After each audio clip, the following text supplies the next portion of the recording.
বর্ষা সিরিজের বইয়ের চাহিদা বাড়ানোর জন্য ঠিক কি কি পদক্ষেপ নেওয়া হয়েছে একটু জানতে চাইব।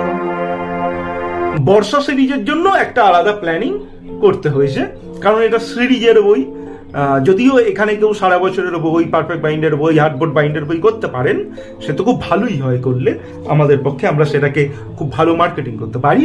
কিন্তু বর্ষা সিরিজের জন্য এই যে বর্ষার আবেগ, সব থেকে ভালো ব্যাপার যেটা বলে দিই, এটা সাধারণত কেউ বলে না, যে এই যে যুদ্ধ গেল, যুদ্ধের পর ইলেকশন যাচ্ছে, এই যে পিরিয়ডগুলো না, এই পিরিয়ডে মানুষ না চাইলেও এই সমস্ত ঝঞ্ঝাটের দিকে তাকাতে সে বাধ্য হচ্ছে। এরপরে কি হবে, যে এই ভোটটা কমপ্লিট হয়ে যাবে, সরকার গঠন হয়ে যাবে, তার 10-15 দিন হয়তো তার ইয়েটা থাকবে, প্ল্যানিংটা থাকবে, মানে তার যে আবহাওয়া সেটার দিকে মন যাবে, তারপর আর ভাল লাগবে না, একটা অস্থির পরিস্থিতি তৈরি হবে। আসলে বাঙালি সবসময় ক্রিয়েটিভ জিনিসের সঙ্গেই নিজেকে জড়িয়ে রাখতে ভালোবাসে।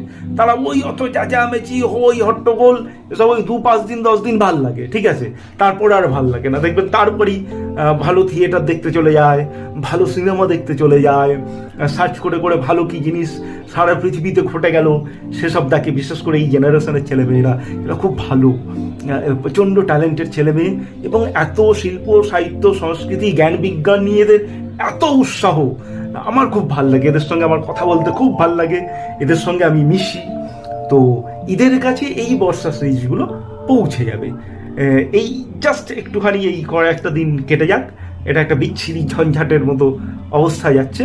আর বর্ষা তো হবে, বৃষ্টি হবে, হ্যাঁ, সেই সময় কবিতাগুলোকে মানুষের মনোগ্রাহী করবার জন্য লেখকরা তো লিখবেন, কবিরা তো লিখবেনই, এবার তার বিজ্ঞাপনের কিছু ভাষা আছে এই ছেলে মেয়েদের কাছে পৌঁছাবার জন্য। ট্র্যাডিশনাল ওয়ে ছাড়তেই হবে বাংলা প্রকাশনাকে, এটা আমি 4 বছর আগে বুঝেছি, এবং 4 বছর আগে থেকে আমাদের ধাপে ধাপে ধাপে উন্নতি হচ্ছে। এটা করছে না কেন, মানে যাক, আমি এই বিষয়ে ঢুকছি না, আর বিতর্ক হয়ে যাবে। যাই হোক, আমরা আমাদের কাজটা করে যাচ্ছি, ঠিক আছে।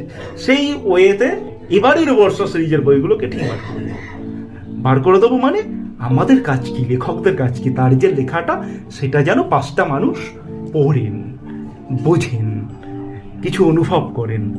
কবির যে হৃদয়ের ভাষ্য, তার যে বোধ, সেইটা যেন আর 5টা মানুষ কানেক্ট করে, এটাই তো কবির চাওয়া।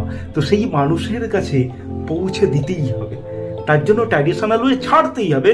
অন্বেষা ছেড়ে দিয়েছে, প্রথম দিকে অসুবিধা হচ্ছিল, অনেকে বিরূপ মন্তব্য করছিল, ঠিক আছে, যদি এসবকে আমি কোনোদিন পাত্তা দিইনি।